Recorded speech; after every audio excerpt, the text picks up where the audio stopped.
Jump right in. So just real quick, Alyssa, or make sure to let anybody in that's in the waiting room. That would be great. Thank you. So another Fast and Furious week here at the Vermont State House. It's all about taxes. And we'll also be talking a little bit about banning flavored vape and substitute tobacco. So first things first, we have a number of discussions on the, also privacy, apologies. So we've got a number of taxes that are being considered, that are on the table in order to fill the growing hole that we are seeing on between the revenues and state obligations. So as we've reported, property taxes are expected to increase anywhere from 14% all the way up to 27%. That is residential and non-residential. Even with a fix, our understanding right now is that there will be at least a 14% property tax increase across the board. So we're anticipating that non-residential or commercial land will probably see a higher than 14% increase. With that, and it being an election year, obviously the legislature is working incredibly hard to find as much money as possible to reduce that increase before election day, right? So real quick, a couple of ideas that have been floated.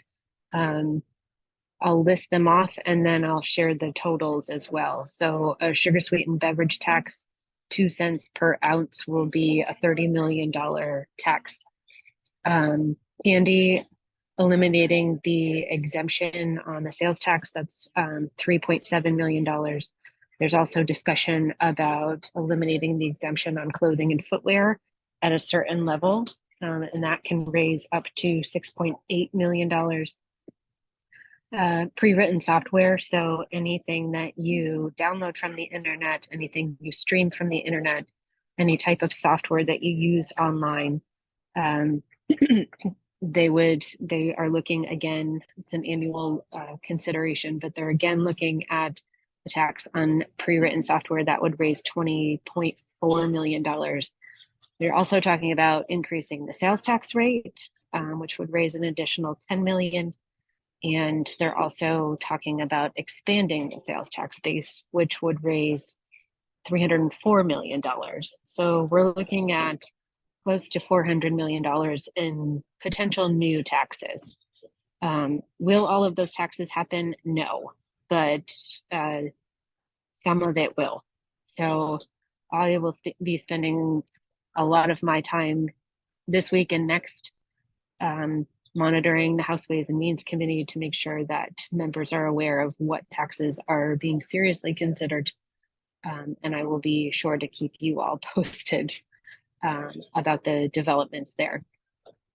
Let's see, a couple other issues that we're monitoring. There's also the potential for unitary combined reporting when it comes to corporate taxes. This type of reporting would require corporations to pay tax to the state of Vermont on sales worldwide rather than the current Vermont corporate tax structure, which is based on the percentage of sales in Vermont relative to combined US sales. So that would be a major impact to our corporate members. The chair of House Ways and Means, she was featured in the New York Times talking about that. As well as a couple other wealth taxes. She's certainly going to run with it for a little bit. We're not really sure where she sees it going, but the business community here in the State House, we are certainly pushing back on that. But those of you that this will impact, any talking points, any guidance that you can provide me, please send it my way. And I will be sure to keep you all posted about that as well. That's it for taxes for right now, but I think that's probably more than enough. The other piece is we will be talking briefly in the House Ways and Means Committee this Thursday on S18, the ban on flavored tobacco. We have 2 members scheduled right now. I'm trying to get a third member scheduled. One member is an operator, a retailer that has locations in Massachusetts, New Hampshire, and Vermont. And the other one is a distributor to talk about the fiscal impact. The House Ways and Means Committee is looking at not as favorable vote as it came out of House Human Services. It is still anticipated to pass out of the committee, but it's not as strong of a vote as I think they were hoping for. That being said, that gives us some time to work the committee to explain the fiscal impact. Joint fiscal is sharing that the impact is ranging from $4 to $15 million in lost revenues. We anticipate that that is significantly higher. The information that has been provided to me shows that it's more along the lines of a $20 to $25 million loss.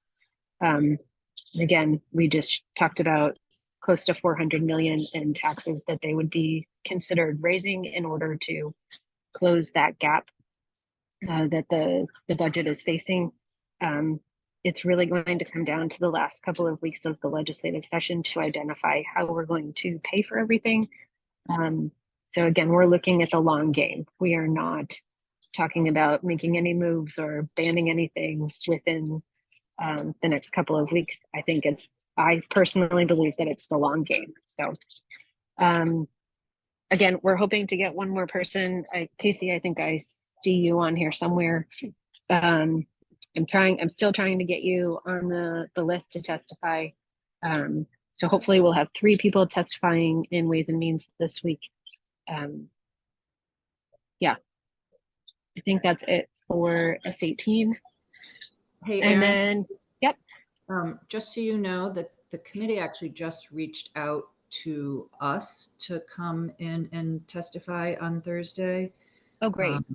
Our chief scientist.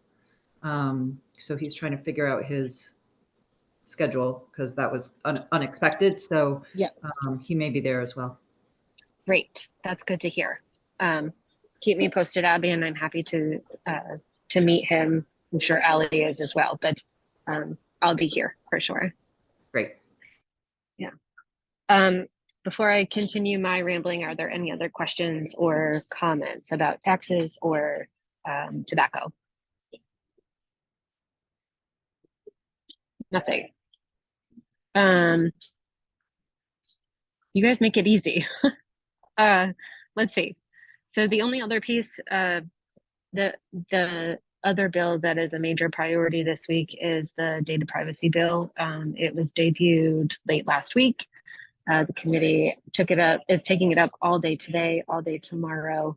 I believe most of the day on Thursday as well. So that is something that we are keeping an eye on. If you have any feedback, again, that bill as it was introduced has different pieces from many of the bills that have been passed throughout the country in other states. I'm meeting with the chair of the committee, Representative Marcotte, after this call on a couple of issues, including this one. We will continue to encourage them to move toward the Connecticut version, but any feedback, I will send the most recent update or the most recent bill out to those of you that have expressed interest. Any feedback that you can provide would be helpful. It's a lot of sitting and listening this week. There will be a lot of discussion, but I don't anticipate that there will be much movement or changes in any of the bills that I have talked about this week. Again, it's a lot of committee discussion and thinking about how they're going to move forward this week. That's all I have for priorities for the week. But I'm happy to take questions. If you have any other issues that you would like an update on, I'm happy to answer those.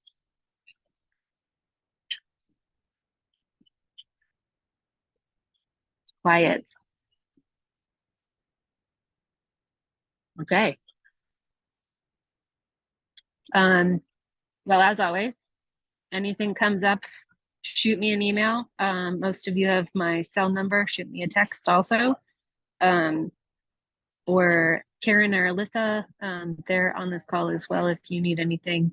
I'm sad to share that this is Karen's last week as membership and development director with Vermont Retail and Grocers, but she is moving over to the Vermont Specialty Food Association. She will be our very first executive director. So we are managing that transition right now. So if you need anything from Karen, reach out to her by Friday. Otherwise, Alyssa and I will be in the office and available for any support. With that, if I don't have any questions, then I'll let you all go. Nothing. Thanks, All right. Erin. We'll Thank you, see Erin. you all in a couple of weeks. All right. Have a great week. Talk to you soon.